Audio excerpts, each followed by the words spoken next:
नमस्कार, मेरे चैनल में आपका स्वागत है।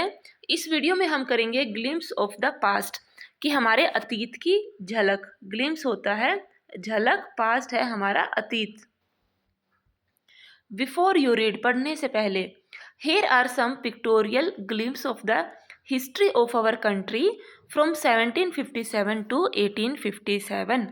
देखिए 1757 से लेकर 1857 तक भारत के इतिहास की कुछ पिक्चर्स के रूप में जो झलक है वो आपको इस चैप्टर में दिखाई देंगी।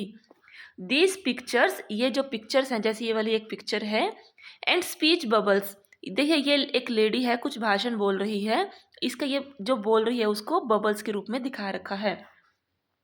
ये है कि they will help clarify your understanding of the condition that led to the event known as first war of independence in 1857। देखिए ये जो पिक्चर्स हैं वो और जो बबल्स हैं, ये जो भी बोल रहे हैं, ये आपको मदद करेंगी वो सारे कंडीशंस को समझने में कि जिसकी वजह से फर्स्ट वॉर हुआ इंडिपेंडेंस का, कब, 1857 में। देखिए चलते हैं ये फर्स्ट नंबर से। ये क्या है? द मार्टरीज। ये क्या होते हैं? शहीद। ओ माई कंट्रीमैन, ये बोल रही है कि मेरे देश के वासियों, let your eyes fill with tear, कि जो तुम्हारी आंखें हैं वो आंखों में आंसू आ जाएंगे, आंखें आपकी नम हो जाएंगी।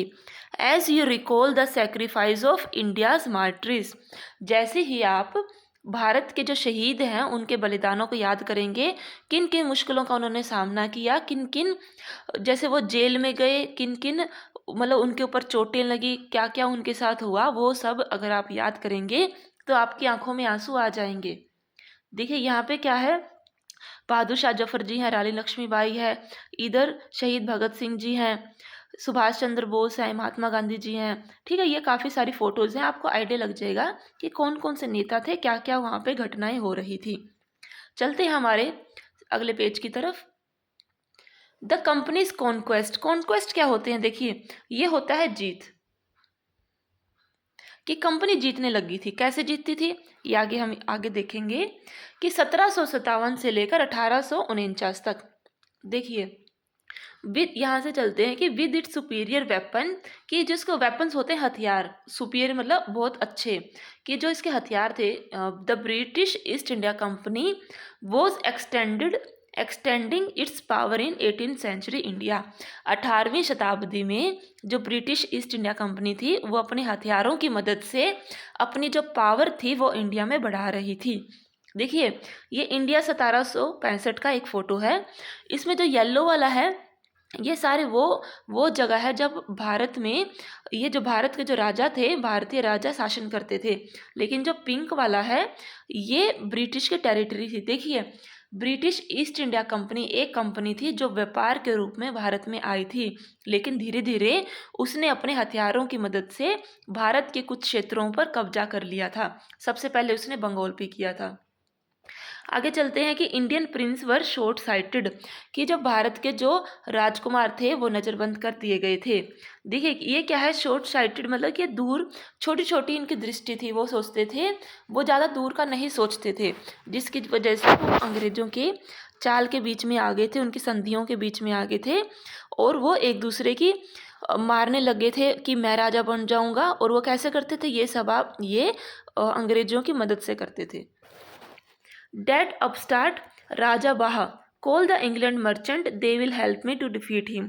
देखिए ये क्या करते थे कि अंग्रेजी व्यापारों को बुलाते थे, उनके हथियारों की मदद से दूसरे राजा को मार देते थे।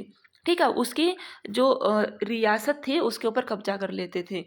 The people had no peace due to such constant fight. Constant मतलब लगातार, इन लगातार लड़ाइयों की वजह से लोगों के बीच में कोई शांति नहीं थी। द राइवलरी, राइवलरी क्या होते हैं? दुश्मन। Help the East India company and it could easily subdue Indian princess one by one. देखिए क्या है, मान लो दो भारत के दो राजा हैं, दोनों एक ही जगह पर कब्जा करना चाहते हैं, तो अगर अंग्रेज एक को हराकर दूसरे की मदद से वहाँ पे लड़ाई करते थे और जीत जाते थे, क्योंकि वो जो दूसरा था जो धोखा कर रहा था भारतीय राजा के साथ, वो भारतीय राजा उसको कुछ पैसे मिल जाते, थोड़ी बहुत पावर मिल जाती, जिसके बदले में उसे अंग्रेजों को लगान देना होता था या टैक्स देना पड़ता था। The rivalry help east India company and it could easily subdue Indian princess one by one. ठीक है। ए फार सीइंग रूलर, देखिए बाकी जो राजा थे वो क्या करते थे, शॉर्ट साइटेड थे, कि मतलब वो ज़्यादा दूर का नहीं देखते थे। लेकिन जो दूरदर्शी थे वो कैसे थे, जैसे टीपू सुल्तान जैसे, वो कहाँ के थे, मैसूर के थे। Fort the British till he died fighting, लेकिन वो ब्रिटिश से तब तक लड़ते रहे जब तक वो लड़ाई में उनकी मृत्यु नहीं हो गई। वो समझते थे कि ब्रिटिश का यहाँ पे एक व्यापार की कंपनी आई थी, लेकिन अब वो कब्जा करने लगी है, तो ये बिल्कुल भी सही नहीं है। अब इसके बाद क्या हुआ कि कुछ लोग थे, देखिए यहाँ पे कुछ लोग हैं, ये इनके कुछ अलग विचार हैं और इस साइड वालों के कुछ अलग विचार हैं। How did Indians react to this conquest, और जो जीत हो रही थी, जो ब्रिटिश जीत रहे थे, इंडियंस ने कैसे, उनके क्या रिएक्शन थे, उनके क्या मतलब जवाब थे, वो क्या सोचते थे।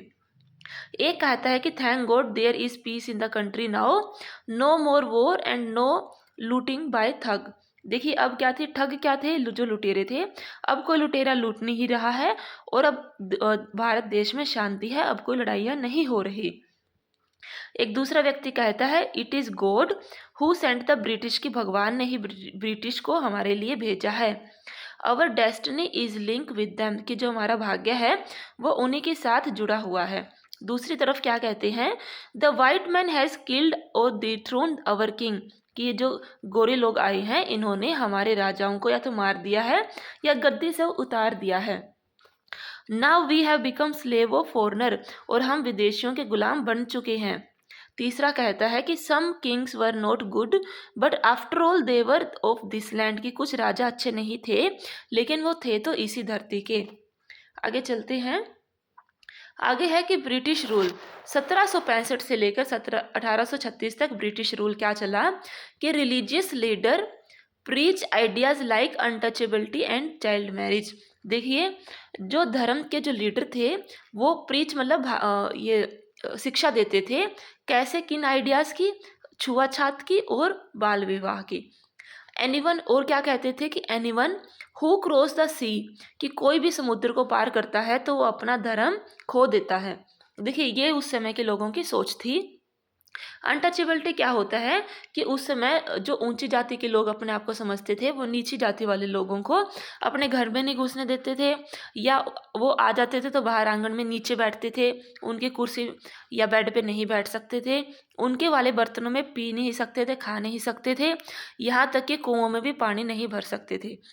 चाइल्ड मैरिज आपको समझ आ गया हो कि बाल विवाह, छोटी लड़कियों के, छोटे बच्चों के जल्दी ही शादी कर देते थे। आगे है कि all the misery in the world is due to woman. देखिए एक आदमी सोचता है कि जो भी दुख है वो सब इस संसार में औरतों की वजह से ही है। देखिए ये कितनी गलत सोच रहे हैं उस समय की। The truth was that Indians had lost their self respect, the British scorned them. देखिए सच्चाई ये थी कि जो भारतीय हैं वो अपनी सेल्फ रिस्पेक्ट खो गए थे, क्योंकि धीरे धीरे वो अंग्रेजों के अधीन होते जा रहे थे, अंग्रेज भारत की राज्यों को जीतते जा रहे थे। एक अंग्रेज कहता है कि the natives are unworthy of trust, कि जो नेटिव्स हैं, जो यहाँ के मूलवासी हैं, भारतीय हैं, उनके ऊपर विश्वास नहीं किया जा सकता। And they are incapable of honesty, और वो ईमानदार भी नहीं हैं। एक आदमी कहता है कि सच कह रहे हैं कि सब लोग विश्वास के लायक नहीं हैं, your honour, but I am honest, लेकिन मैं तो ईमानदार हूँ। आगे है बीइंग मर्चेंट, लेकिन ये तो व्यापारी थे। The British wanted quick profit, कि जो ब्रिटिश थे वो जल्द से जल्द प्रॉफिट चाहते थे। देयर हैवी टैक्स, उन्होंने क्या किया कि ज़्यादा से ज़्यादा टैक्स लगाने लगे, भारी भरकम टैक्स लगाते थे। Forced farmer to abandon their field, वो इतने टैक्स लगा देते थे कि जो वहाँ के जो किसान थे वो अपने खेतों को छोड़कर जाने लगे थे। अबंडन होता है कि छोड़ देना। देखिए इसमें क्या है, एक किसान है वो कहता है but your man are taking all my crop, की आपके जो लोग हैं, इस अंग्रेज को कहता है कि वो तो मेरी सारी ही फसल लेके जा रहे हैं, मैं कैसे खाऊं पीऊँगा, कैसे अपना गुजारा करूँगा। ये अंग्रेज कहता है कि you are still in arrear, अभी भी तुम्हें बकाया देना है। If you don't pay next week, अगर तुमने अगले हफ्ते नहीं दिया, I will send you to jail. देखिए कितनी इसके ऊपर अत्याचार कर रहा है। एक तो इसका सारी फसल ले ली, ऊपर से कहता है कि तुम्हें अगले हफ्ते जेल में भी भेज दूंगा, कि अभी तो तुम्हें और भी पैसे चुकाने हैं। इतने ज़्यादा टैक्स लगा देते थे, इतने ज़्यादा कर लगाते थे कि लोग अपनी ज़मीन को छोड़कर वहाँ से जाने लग गए थे। आगे है still the British invented other method which gave them more profit. देखिए ये थे तो लालची ही, ये और सोच विचार करते थे कि और कैसा प्रॉफिट होए और क्या क्या किया जाए। आगे है एक आदमी कहता है कि the goods manufactured in England should not have any import duty when brought to India, कि जो वस्तुएं इंग्लैंड में बन रही है, मैन्युफैक्चर होता है कि बन रही है फैक्ट्रीज कंपनीज वगैरह में, उनके ऊपर कोई इम्पोर्ट ड्यूटी नहीं होनी चाहिए। इम्पोर्ट ड्यूटी क्या होता है? देखिए मान लो ये कोई भी जगह है, कोई कंट्री है, बाहर से कोई भी चीज़ लेके आते हैं तो उसके ऊपर क्या लगती है? Import duty. ये क्या होता है? एक टाइप का कर होता है जो उन्हें टैक्स होता है जो देना पड़ता है। कि ये कहते हैं कि अगर इंग्लैंड का कोई सामान अब भारत में आएगा तो उसके ऊपर कोई भी इम्पोर्ट ड्यूटी नहीं लगनी चाहिए। एक गुड आइडिया, दूसरा आदमी कहते हैं कि अच्छा आइडिया है। The East India Company's law began to cripple होता है अपंग बनाना, अपंग इंडियन इंडस्ट्री। देखिए अब जो ये मशीनी का काम था वो जल्दी भी होता था, सस्ता भी होता था। ये जो मशीन से बनी हुई वस्तुएं थी, जब वो भारत में आने लगी तो जो भारत की जो यहाँ की जो कंपनियां थी अब उनको नुकसान होने लग गया। क्यों? अब यहाँ की जो इंडस्ट्रीज का जो सामान था वो कम लोग खरीदने लग गए, जिसकी वजह से जो हाथ से बनाने वाले लोग थे, अब जैसे हाथ से लोहार थे, ये कपड़ा बनाते थे, बुनकर थे, इन सब का काम धंधा अब चौपट हो गया था, इनको खाने के लाले पड़ गए थे। आगे दिखा रखा है कि the British policy ruined the expert artisans and their business, कि जो ब्रिटिश की जो नीतियां थी इन्होंने रूइन होता है खराब करना, क्या कर दिया था? ये जो आर्टिसंस थे, जो आर्टिस्ट थे, हाथ के कारीगर थे, उनके बिजनेस को भी उन्होंने चौपट कर दिया था। देखिए यहाँ पे ये कितनी चिंता में एक बुजुर्ग बैठा हुआ है। ये दृश्य भी आपको लग रहा होगा कितना दुख भरा दिख रहा है। आगे चलते हैं। राजा राममोहन रॉय। देखिए राजा राममोहन रॉय एक समाज सुधारक थे। 1772 से 1833 के बीच की ये घटना है कि राजा राममोहन रॉय ए लर्नड मैन फ्रॉम बंगाल, ये बंगाल के थे और ये काफ़ी विद्वान थे। Understood what was wrong with the country, इनको समझ आ गया था कि हमारे देश के साथ क्या क्या गलत है। ये बोलते कि let us note despise our self, despise होता है कि निंदा करना, कि बुराई करना, कि हमें खुद की ही बुराई नहीं करनी चाहिए। अवर एंशियंट कल्चर इज़ ग्रेट, कि हमारा जो प्राचीन जो हमारा कल्चर है वो महान है। And we are capable of great achievement, और हम सक्षम हैं कि हमें बड़े बड़े अचीवमेंट मिले, उपलब्धियाँ मिले। We must not first reform our society, हमें सबसे पहले अपना जो सोसाइटी है, समाज है, उसको ही सुधारना चाहिए। रिफॉर्म क्या होते हैं? सुधार लाने चाहिए। Superstitions have been ruining us, ruin क्या है? बर्बाद करना। सुपरस्टिशन मतलब अंधविश्वास, कि जो अंधविश्वास समाज में फैला हुआ है वो हमें खराब करता जा रहा है। आगे है कि he told his wife Uma, उसने अपनी वाइफ उमा को बताया कि cow are of different colour, कि जो गायें हैं वो अलग अलग रंग की होती हैं। But the colour of their milk is the same, लेकिन उनके जो दूध है उसका रंग बिल्कुल साफ होता है। Different teachers have different opinions, अलग अलग टीचर्स के अलग अलग विचार होते हैं। But the essence of every religion is the same, लेकिन हर धर्म का जो निचोड़ है वो एक ही होता है। आगे वो कहते हैं कि he was attracted by science and modern knowledge, कि वो जो साइंस था, जो विज्ञान था, और जो मॉडर्न जो नॉलेज थी, ज्ञान थे, वहाँ के जो नए नए विचार चल रहे थे उनकी तरफ वो अट्रैक्ट हो गए थे। आगे वो लिखते हैं कि knowledge should be practical and scientific, कि जो ज्ञान है वो प्रैक्टिकल होना चाहिए और साइंटिफिक भी होना चाहिए। ठीक है। He started newspaper but suspicious British stop them in 1823, उन्होंने न्यूज़पेपर स्टार्ट किया, लेकिन जो ब्रिटिश थे वो सोचते थे कि कहीं कुछ भड़काऊ चीज़ें तो नहीं फैल रही इस न्यूज़पेपर में, तो 1823 में उनका बंद करवा दिया। ही क्रॉस द सी, वो समुद्र पार गए, क्योंकि उस समय सोचते थे कि जो समुद्र पार करेगा तो उनका धर्म भ्रष्ट हो जाएगा। And went to England to see what made the British powerful there he told them. देखिए, वो इंग्लैंड में गए, समुद्र पार करके गए और वहाँ देखा कि जो ब्रिटिश थे उनको इतना ये पावरफुल कैसे बने हुए थे। उन्होंने बताया कि we accept you as the ruler, कि हम आपको रूलर के रूप में एक्सेप्ट करते हैं, and you must accept us as subject. ठीक है, आप हमारे शासक बन जाओ और हम आपके सब्जेक्ट बन जाएंगे, but you must remember the responsibility of a ruler own to his subject. देखिए, ऐसा नहीं है कि आपने हमारे भारत के जो राज्य हैं उनको जीत लिया है, लेकिन आपका भी कुछ फर्ज बनता है कि जो आपके जो अधीन जो आपकी ये जो राज्य है, प्रजा है, कि आप अपनी प्रजा के भी कुछ रिस्पॉन्सिबिलिटी आपको बननी चाहिए। ठीक है, आगे चलते हैं। ओप्रेशन, ओप्रेशन क्या होते हैं कि दबाव, दबाना। But the British continued to oppress Indians, लेकिन वो इंडिया को दबाते चले गए, इंडियंस को। इन 1818 में दे हैड पास्ड रेगुलेशन तीसरा रेगुलेशन पास किया। उसमें क्या था, under it an Indian could be gelled without trial in a court, कि बिना कोर्ट में सुनवाई हुए उसको जेल हो सकती थी किसी भी इंडियन को। ये उन्होंने रेगुलेशन 3 पास कर दिया। देखिए, इतनी गलत बात है। All the time British officers in India Drew big salaries and also made fortunes in private businesses. देखिए, जो ब्रिटिश के जो ऑफिसर्स थे वो अच्छी अच्छी सैलरी भी निकालते थे वहाँ से, और जो प्राइवेट जो बिजनेस भी करते थे उसमें से भी काफ़ी उनको फ़ायदा होता था। In 1829, Britain was exporting British good worth 7 crore rupee to India।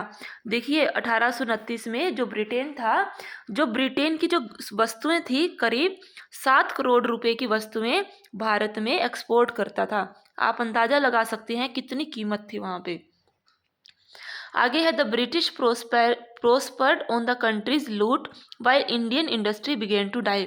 जो भारत की जो छोटी मोटी इंडस्ट्री थी, जो हाथ के कलाकार थे, वो सब खत्म होने लगी थी, और जो ब्रिटिश था वो ये जो कंपनियां थी वो लूट रही थी, बस भारत को लूटती ही जा रही थी।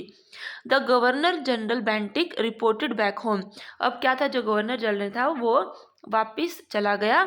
The bones of cotton weavers are bleaching the plains of India. देखिए, जो कॉटन वीवर्स की जो बोन्स थी अब वो बिल्कुल ख़त्म होती जा रही थी। अब ये जो जैसे यहाँ पे हाथ के कारीगर थे ये बिल्कुल खाली बैठे थे, और जो सारी वस्तुएं थी वो बाहर से ही आ रही थी। आगे चलते हैं। डिससेटिस्फैक्शन, डिससेटिस्फैक्शन क्या मतलब, संतुष्टि ना होना। 1835 से 56 तक।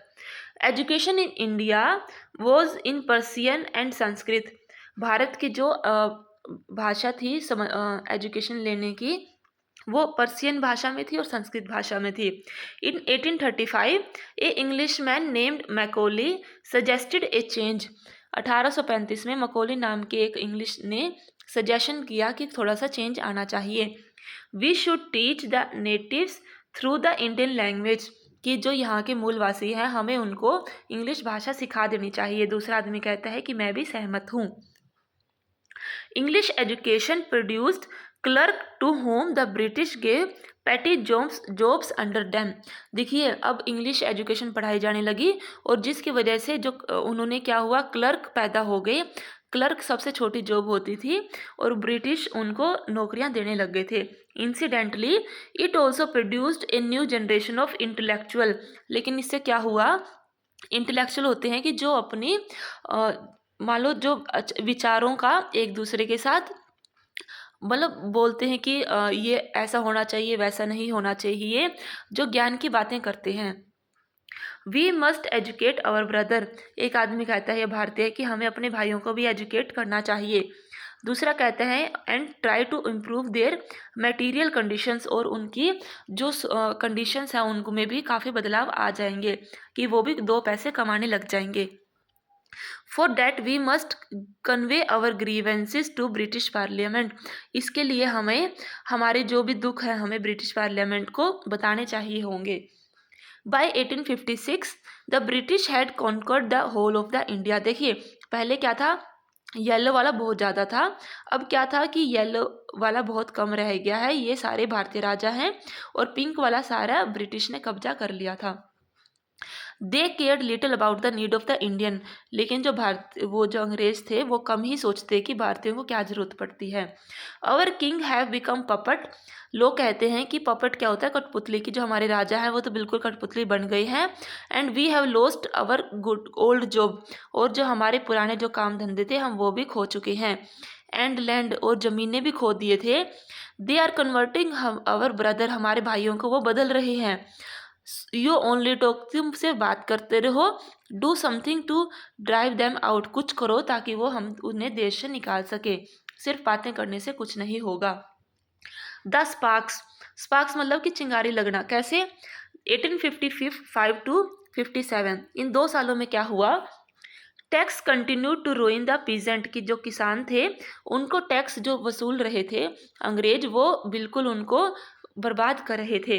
इन Bengal the Santhal who had lost their land under new land rule became desperate. देखिए जो संथाल लोग थे वो अपनी जो ज़मीनें थे वो खो चुके थे, जिसकी वजह से वो काफ़ी आक्रामक हो गए थे। इन 1855 दे रोज इन रिबेलियन, 55 में उन्होंने दंगे कर दिए। And massacred Europeans and their supporters alike, उन्होंने क्या किया कि जो भी ब्रिटिश के लोग थे वहाँ पे उनको मार भी दिया, और जो उनको सपोर्ट करते थे उनको मार दिया। मैसेकर होता है कि मतलब नरसंहार करना, कि लोगों को मारना। Discontent was brewing in East India Company's army too. देखिए डिसकंटेंट क्या होती है? असंतुष्टि, कि जो ब्रिटिश की ये जो आर्मी थी, ईस्ट इंडिया कंपनी की आर्मी, उसमें भी लोग थे वो असंतुष्ट हो रहे थे। The white soldier get huge pay, mansions to live in servant. देखिए ये एक भारतीय बोलता है कि जो सफ़ेद गोरे हैं, सफ़ेद सोल्जर है, इनको ज़्यादा तनख्वाह भी मिलती है और ये महलों में भी रहते हैं और इनको सर्वेंट भी मिलते हैं। वी आगे लिखता है while we get a pittance and slow promotion, लेकिन हमारे प्रमोशन भी कम है और हमें कम भी पैसे मिलते हैं। द अंग्रेज ask us to cross the sea which is against our religion, और जो अंग्रेज हैं वो हमें समुद्र को पार करने के लिए बोलते हैं, लेकिन इससे हमारे धर्म के हमारे विरुद्ध है। हु इज़ द टोपी वाला to abolish our old age custom, फिर ये कहते हैं कि टोपी वाले कौन होते हैं कि जो हमारे पुराने कस्टम हैं उनको ख़त्म करें। We must drive out the अंग्रेज, ये सब सोच रहे हैं कि हमें अंग्रेजों को बाहर ही निकाल देना चाहिए। Sepoy Mangal Pandey attacked the adjutant of his regiment and was executed. देखिए एक सिपाही ही था मंगल पांडे, उसने क्या किया, उसके रेजिमेंट को वहाँ पे मतलब लड़ाई कर ली और उसको बाद में मार दिया गया। थाउजेंड्स ऑफ अदर सिपाही रिवोल्टेड, इसकी वजह से जो हजारों लाख दूसरे जो सिपाही थे उन्होंने विद्रोह किया। दे वर स्ट्रिप्ड ऑफ देयर यूनिफॉर्म, उन्होंने अपनी यूनिफॉर्में फाड़ दी थी। वो क्या हुआ, उन्होंने वो सारी जो उनकी जो बेड़ियाँ थी, मतलब कि वो अब सैनिक हैं उनको अंग्रेज़ों की बात माननी चाहिए, वो सब उन्होंने छोड़कर वो अंग्रेज़ों के खिलाफ आ गए। उन्होंने काफ़ी अंग्रेजी अफसरों को मार दिया, काफ़ी लड़ाइयाँ करी, अंग्रेजी बिल्डिंगों को भी तोड़ दिया। Few Englishman had care to understand Indian custom और पीपल्स माइंड, लेकिन सिर्फ कुछ ही लोग थे जो सोचते थे कि इंडिया के जो रीति रिवाज हैं और लोग क्या सोचते हैं उनको थोड़ी सी फ़र्क थी। O proud Brahmin soldier, do you know that the grease on the bullet you have to bite is made from the fat of cow and pig. देखिए किसी ने कहा कि ओ ब्राह्मण सैनिक, क्या तुम्हें पता है कि जो तुम्हारी जो बंदूक है उसके ऊपर जो ग्रीस लगा हुआ है जो तुम्हें चबाना पड़ता है वो कि काऊ या पिग के मांस का बना हुआ है। फिर वो दूसरा कहता है क्या the white man has deceived us too, ये कहते हैं, देखिए ये एक हिंदू है ये एक मुस्लिम है, इसने बोला कि गाय का और पिग का, सुअर का। देखिए गाय हिंदुओं के लिए धर्म भ्रष्ट करती थी और जो सुअर थे अगर वो ये खाते थे वो उनके धर्म को भ्रष्ट करती थी। ठीक है, ये एक दूसरे के धर्म को भ्रष्ट कर देते थे, गाय और पिग, मुस्लिम और हिंदू को। तो ये कहते हैं कि इससे हमारा धर्म भ्रष्ट होता जा रहा है। Soon chapatis were sent from village to village to tell the people that their emperor would want their services. देखिए धीरे धीरे क्या हुआ कि जो सोल्जर्स थे वो दिल्ली की तरफ ये कूच कर गए थे। बहादुर शाह जफर उस समय राजा थे और वहाँ पे गांव से गांव में ये खबर फैला दी गई थी कि जो वो राजा है उसके ही वो सब सेवादार हैं और वो उनकी ही सर्विसेज करेंगे, उनके ही अधीन रहेंगे और ब्रिटिश को बाहर निकालेंगे। आगे है yes all my village man will be ready, कि हमारे जो सारे जो गांव के लोग हैं वो सब तैयार रहेंगे, हम इकट्ठा हमला करेंगे। Similarly lotus flower circulated among Indian soldier, ऐसे ही जो कमल के फूल थे वो सब इंडियन सोल्जर में ही फैला दिए गए थे। डेट टू फॉर्मर, और क्या सोचते कि अब विदेशों को मार दिया जाएगा। The mass gave all help and shelter the patriots, और जो सब लोग थे उन्होंने काफ़ी हेल्प भी करी जो देशभक्त थे, जो भी इन अंग्रेजों के खिलाफ जा रहे थे। आगे चलते हैं कि द रिवोल्ट 1857 क्या दंगा लड़ाई क्या हुआ। Then there was a violent outbreak in Meerut, लेकिन मेरठ में पहले ही एक लड़ाई हो गई, जो उन्होंने सोचा था सीमित तय से उससे पहले ही हो गया। The sepoy March two Delhi, जो सैनिक थे वो अब दिल्ली में चले गए। Long live our emperor Bahadur Shah, और वो नारा लगाने लगे कि जो हमारा बहादुर शाह है यहाँ पे दिखाई दिया है कि ये हमारा जो राजा है यही अमर रहे, हम इसी को अपना राजा मानते हैं और अंग्रेजों को नहीं मानते। द रिपेलियन स्प्रेड वाइडर, और जो रिबेल था ये फैलता चला गया। Many landlord had lost their land because of the British policy and देवर सोर, देखिए काफ़ी जो ज़मींदार थे वो अपनी ज़मीनें खो चुके थे, क्योंकि जो ब्रिटिश की जो पॉलिसियाँ थी वो भी अब बिना ज़मीनों के हो गए थे और वो भी काफ़ी अब गुस्से में थे। The white man's rule must end, सब सोचते थे कि जो अंग्रेज हैं गोरे लोगों का जो रूल अब ख़त्म हो जाना चाहिए। Yes we will help you, जमींदार कहते हैं कि हम भी तुम्हारी मदद करेंगे। देखिए इसमें सब लोग अलग अलग इकट्ठे हो रखे हैं, ये दिखाते हैं कि हम आपस में ये बात कर रहे हैं और वो कहते हैं कि अब तो ये ख़त्म हो ही जाना चाहिए। द फाइट फॉर फ्रीडम 1857 में लड़ाई क्या हुई। Many farmer rulers like Begum Hazrat Mahal of Lucknow were bitter, देखिए बेगम हजरत महल भी ऐसे ही एक रूलर थी जो अंग्रेजों से काफ़ी खफा थी। The white man has taken away my kingdom, अंग्रेज लोगों ने भी मेरी राज्य को मेरे से लूट लिया है। They join the upsurge against a foreigner, upsurge क्या होता है कि ये जो लड़ाई हो रही थी इसमें भी जो एकदम बढ़ चढ़कर आ रहे थे उसके उन्होंने भी उसमें ज्वाइन कर लिया। पॉपुलर लीडर लाइक मौलवी Ahmadullah of Faizabad told the people, कि जो उस समय के जो लीडर थे मौलवी अहमदुल्ला, ये कहाँ के थे, फैजाबाद के थे। उन्होंने लोगों को बताया कि राइज ब्रदर्स राइज, द अंग्रेज इज रूइनिंग आवर लैंड, कि भाइयों खड़े हो जाओ, जो अंग्रेज हैं वो हमारी धरती को बर्बाद कर रहे हैं। The people rose everywhere in Bareilly, Kanpur and Allahabad, और लोग थे सब जगह अंग्रेजों के खिलाफ खड़े हो गए, बरेली में, कानपुर में और इलाहाबाद में। Azimullah Khan told Tatya Tope we should have Peshwa Nana Sahib as our leader in this war of independence, देखिए जो लड़ाई है इंडिपेंडेंस की उसमें हमें पेशवा नाना साहब को हमारा लीडर नियुक्त कर लेना चाहिए। द पैट्रियोट की जो देशभक्त थे pounce upon the British and fort pitch battle all over north India, देखिए जो भारतीय थे वो नॉर्थ इंडिया में बिल्कुल टक्कर ले रहे थे इन अंग्रेजों के साथ। 80 year old Kunwar Singh of Bihar receive a bullet in his waist, देखिए 80 साल का था कुंवर सिंह, बिहार का था, उनको उनकी छाती में गोली लगी। आगे है कि mother Ganga this is my last offering to you, और ये अब इनको गोली लग गई थी और ये मेरी, वो कहते हैं कि माता गंगा ये मेरी आखिरी आपको भेंट है।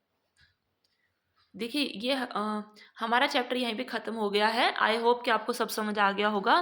प्लीज़ मेरे वीडियो को भी लाइक करें, चैनल को लाइक करें, शेयर करें और सब्सक्राइब करें, और मेरी बाकी वीडियोस भी देखें।